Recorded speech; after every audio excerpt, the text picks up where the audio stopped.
إن الله لا يغفر أن يشرك به ويغفر ما دون ذلك لمن يشاء ومن يشرك بالله فقد افترى إثما عظيما. الناقض الثالث، 10 میں سے تیسرا جو ناقض ہے، 10 میں سے جو تیسرا ناقض ہے وہ کیا ہے؟ كَمَنْ لَمْ يُكَفِّرِ الْمُشْرِكِينَ أَوْ شَكَّ فِي كُفْرِهِمْ أَوْ صَحَّحَ مَذْهَبَهُمْ كَفَرَ. جو آدمی مشرکوں کو کافر نہ کہے اور جو آدمی ان کے کافر ہونے میں شک کرے اور ان کے مذہب کو صحیح قرار دے، ان کے طریقے کو صحیح قرار دے، تو ایسا کرنے والا بھی کافر ہے. یہ بڑا اہم مسئلہ ہے جس کو ہم کو اچھے انداز سے سمجھنے کی ضرورت ہے. ایک ایسا مسئلہ ہے جس میں لوگ افراط و تفریط کا شکار، افراط و تفریط کا شکار. شرک اگر آپ نے سمجھا ہے تو یہ شرک کرنے والا آدمی مشرک ہے. کفر اگر آپ نے سمجھا ہے تو یہ کفر کرنے والا آدمی کافر ہے. یہ بنیادی ضابطہ آپ یاد رکھیں. بعد میں اخیر میں انشاءاللہ ذکر کروں گا کہ شریعت اسلامیہ میں ایک تفصیل ہے تکفیر مطلق اور تکفیر معین کی. تکفیر مطلق کا مطلب یہ ہوتا ہے کہ آپ یہ ضابطے کے طور پہ مانے کہیں جس نے غیر اللہ کے نام پہ ذبح کیا اس نے شرک کیا، جس نے غیر اللہ کو مدد کے لیے پکارا اس نے شرک کیا، اور ایسا کرنے والا آدمی مشرک ہے. ایک ضابطے کے طور پر آپ کہیں، یہ کہنے والا کے بارے میں کہیں جو ایسا کہے، جو ایسا کرے وہ کافر ہے، وہ مشرک ہے. یہ کہتے ہیں تکفیر مطلق. تکفیر معین یہ ہوتی ہے کہ ایسے کرنے والا جو متعین شخص ہے، فلاں اور فلاں صاحب نام لے کر جب کہتے ہیں اس پر حکم لگائیں کہ اب یہ دائرہ اسلام سے باہر ہو گیا ہے.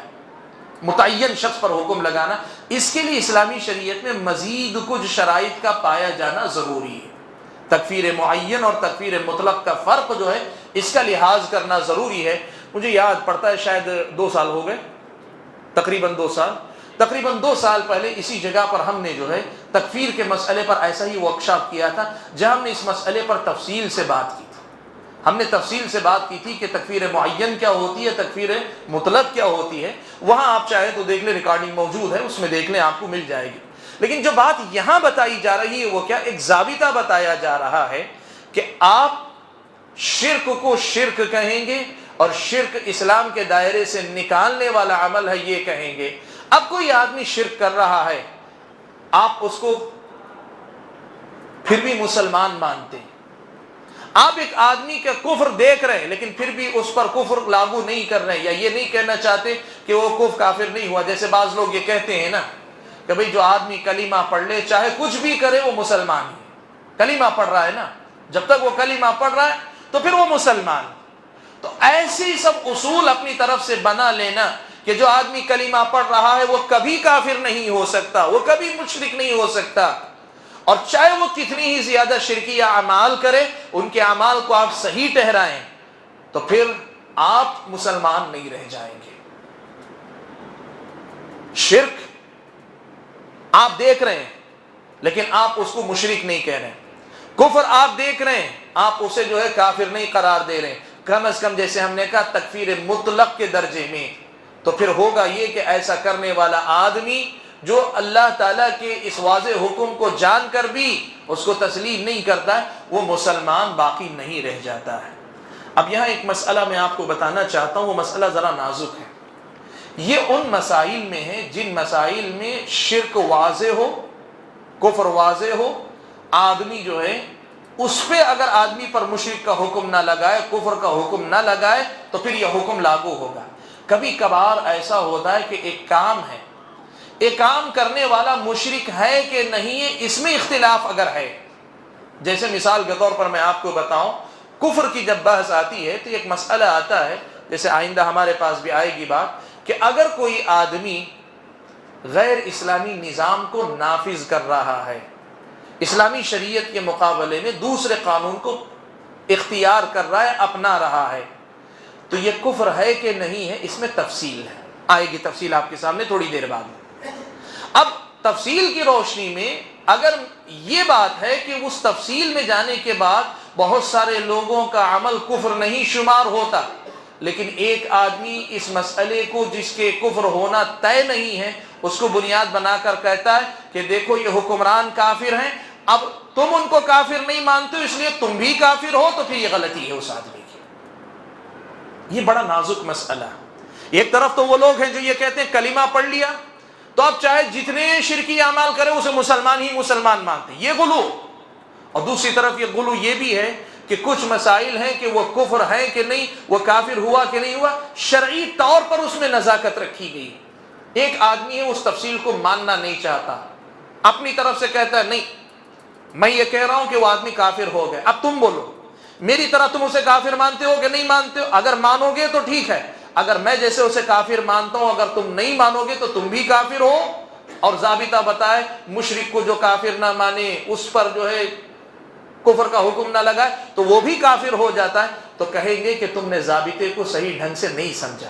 یہ معاملہ اس کا ہے جو مشرک ہے، جو کافر ہے، جس کا شرک مسلمہ، شریعت کے ضابطوں کی روشنی میں کوئی گنجائش نہیں، وہ ٹھیک ٹھیک سیدھے شرک کے اندر مبتلا ہے، اس کے سلسلے میں بتایا گیا ضابطہ ہے۔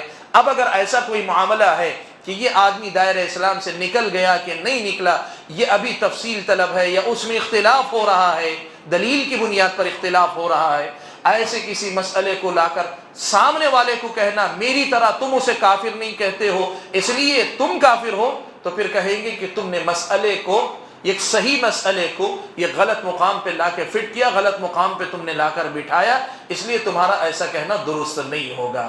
بہرحال مختصر طور پر یہ جو تیسرا ناقض ہے اس میں یہ ضابطہ بتایا گیا ہے، یہ سمجھ لینا کہ ایک آدمی کلمہ پڑھ لینے کے بعد چاہے کچھ بھی کرے وہ مسلمان ہی رہتا ہے، چاہے وہ شرک کرے پھر بھی آپ اسے مسلمان کہتے ہیں، اسے مشرک نہیں کہتے، وہ کفر کے کام کر رہا ہے، کفر اکبر دائرہ اسلام سے نکالنے والے کام کر رہا ہے پھر بھی آپ اسے مسلمان ہی کہہ رہے ہیں، تو وہ تو ہوگا ہی اللہ کی نظر میں۔ آپ جو مشرک کو کافر نہیں مان رہے، کافر کو کافر نہیں مان رہے، آپ کا ایمان بھی گویا جو ہے چلا جائے گا۔ یہ اس بات کے اندر ضابطہ بیان کیا گیا ہے۔ اس ضابطے کی تفصیل بس اتنی آپ سمجھ لیں کہ جو لوگ یہ کہتے ہیں کہ ایک مرتبہ کلمہ پڑھ لینے کے بعد آدمی مسلمان رہے گا چاہے جو کر لے، تو یہ ان لوگوں سے متعلق ضابطہ ہے کہ جو یہ کہتے ہیں اسلام ایک مرتبہ لینے کے بعد وہ چاہے کچھ کر لے مسلمان ہی رہے گا، جیسا ہمارے سماج کے اندر لوگ سمجھتے ہیں کہ جو بھی اپنا نام مسلمان رکھ لیتا ہے، کلمہ پڑھتا ہے، تو پھر اس کے بعد چاہے کچھ کرے اسے مسلمان مانو۔ ان کے بارے میں کہا جا رہا ہے کہ ایسا کرنے والے، امت کے شرک کو شرک نہ کہنے والے، امت میں پائے جانے والے کفر کے درجے کے کاموں کو کفر نہ کہنے والے کے بارے میں کہا گیا کہ ایسا کرنے والا، کہنے والا وہ کفر کے درجے کا کام کر رہا ہے، وہ کافر ہے۔ یہ تیسرا ضابطہ ہے جس سے اسلام ختم ہو جاتا ہے۔